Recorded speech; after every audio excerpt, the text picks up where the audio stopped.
Yo, this is Deontay the Bronx Bomber Wild, the WBC heavyweight champion of the world. And I'd like to give a big shout out to CJ Goodfellow of Sports TV. Bomb Squad, baby. All right, man. Last night, Leo Santa Cruz overcame. Well, he pretty much defeated Miguel Flores easy, but not as easy as some of the odds maker had it. Miguel Flores, he did some good things, but I don't think he could have outboxed Santa Cruz. He had good leg movement, but the upper body movement wasn't there, and it wasn't there with making boxing moves. But let's talk about it. We back, Goodfellow Sports TV. Make sure to hit that subscribe button, bell icon button. Won't miss another video. And other than that, man, it was a very, very, very boring fight. One thing I did notice is Santa Cruz was trying to sit down on his punches to generate more power, and I can't say that. And that's how you look when you move up. All right, he didn't look like he had a little bit of body fat on him. You know what I'm saying? That's because he's closer to his natural weight. Most fighters don't never start off at their natural weight. And he looked like a guy that was moving up in weight. Now you got guys like Manny Pacquiao and Canelo who moving up in weight, and they gaining speed and power, and they midsection all chopped up and shit. If you look at Santa Cruz from behind, he had a little weight on his love handles, and he, around the midsection, he looked like a guy that was moving up, but closer to his natural weight a little bit. But he didn't look like he was taking that Captain America super serum to move up in weight. Okay, but his right hand was the key last night. And he was throwing that with more authority. When he was fighting like Frampton, he fighting at 126. He was just throwing punches and not sitting down on them. And I think they understand moving up in weight, Santa Cruz is not going to be able just to throw punches without any authority and overwhelm his opponent. Okay, he ain't going to enjoy too many height advantages, which he will enjoy a height advantage, I believe, over Gervonta Tank Davis. And he going to have to really box him and use his feet. Okay, early on, Flores in the first round had Santa Cruz face red, but Flores really wasn't, consistently making boxing moves that equated to punches landed. But if you missed this fight, you absolutely missed nothing. So that's the quick review. But he said he wants Gervonta Tank Davis at 30 or 35. It would actually be best for him if he dragged Davis down to 35. Because they actually will be fighting for a real world title and not the fake title that Davis is fighting for. And that's just my opinion. But if he was to beat Davis at 35 and Lomachenko vacated, then he would be what, a 5-6 time weight class champion or whatever the fuck you call it. But at the end of the day, he got the length and the height to beat Davis. But at the end of the day, he gonna have to box his ass off. And we said a lot of things about Santa Cruz, but at the end of the day, he can't fight. He did beat Broner in the amateurs, and he can't fight. He just scary. But he don't have the power to keep Davis off of him for 12 rounds. So you don't have the power. Everything else got to be, on point. And that means the foot movement, the jab got to be on point. And your wind got to be on point. Like Ortiz last night. You got to be mentally good, physically good, and your breathing got to be on point. That's what conditioning is about, running a distance or in the boxing ring, and like Ortiz, I don't know I think it was more of a mental lapse or a breathing lapse. He was trying to get himself together, but I seen his energy level dropping, and it took one shot. And with Gervonta Tank Davis, he in that Wilder and Inoue class right now, where it just take one shot and put you in trouble, okay? So Davis would try to walk down Santa Cruz, and I think he would try to work that body, but Santa Cruz really had to sit on that right hand and really double jab, single jab, keep him off balance, and sit on that right hand. If I'm him, I sit on that right hand, come back with a jab, come back with an uppercut, and then get up out of there some of them times. Where I double jab right hand, left hook right hand.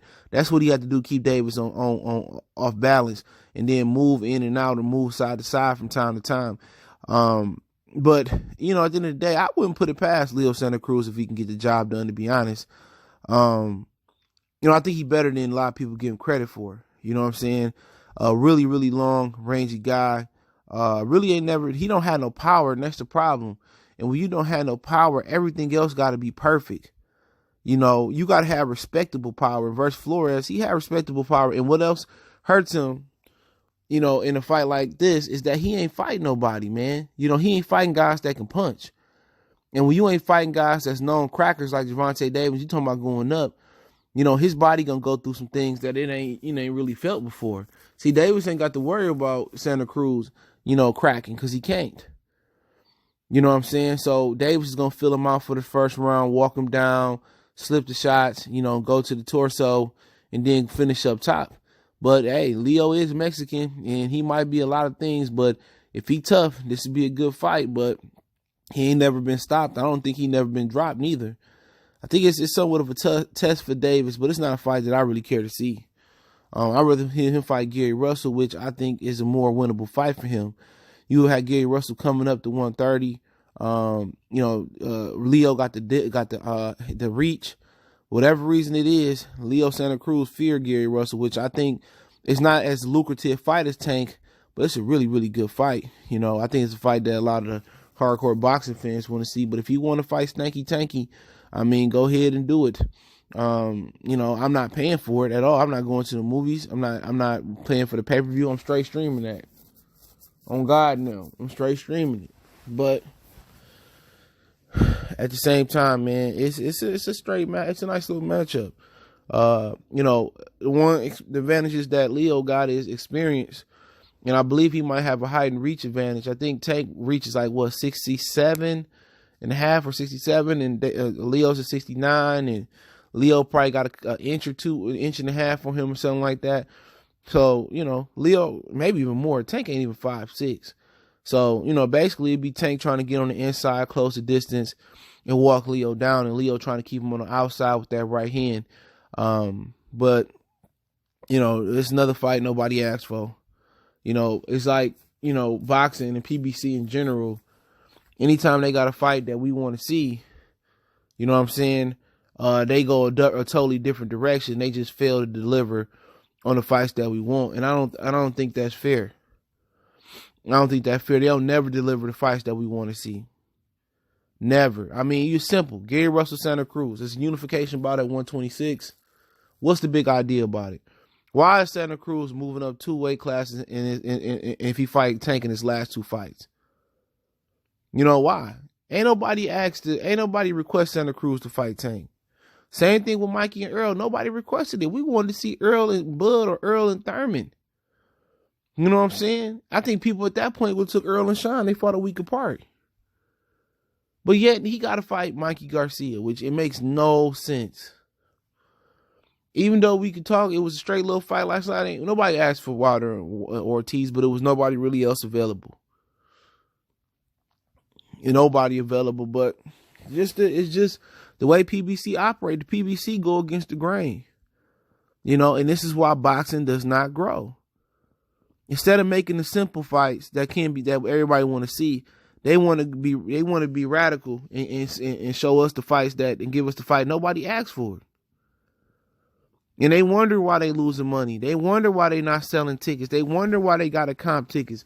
They wonder why they legitimately got to hand out tickets to people. You know what I'm saying? Because y'all boxing business all backwards, dog. Boxing is a sport. When you want people to pay $75, $80 for a fight, it's about what the fuck we want. And Sam and Al and Sylvia and Tim Smith and all them, if they can't understand that, then, and like I said before, PBC ain't so black. And I say it again. I'm not obligated to support them because they are black established. They got black people heading it. You know what I'm saying? It's like Kanye West making moves over there. They doing everything for the other and nothing really for the brother, but stuff in their pockets and bum bashes and really hurting the trajectory of their career. You know what? Tank should be trying to fight Lomachenko, dude. Real talk. Tank should be trying to fight Devin Haney, and Leo should be fighting Gary Russell. And if he get done with Gary Russell, then he should be looking to fight Burchett, Jamil Herring, Tevin Farmer, guys like that. You know, but Leo got talent. I'm not going to lie about it. I'll give him a chance versus Gervonta, and I'll give him somewhat of a chance versus Russell. But I think both beat him. But hey, Goodfellas Sports TV. Don't forget we on Facebook, Instagram, Twitter. Reach out to the email. If you got business, question, inquiry, response, share video requests, keep sharing the videos. Want to make a donation? That link's in the description. Best way to donate is share the video. One time for the one time. Goodfellas Sports TV. And let me know what you guys think about the fight last night and what you think about Leo versus Tank. We gone.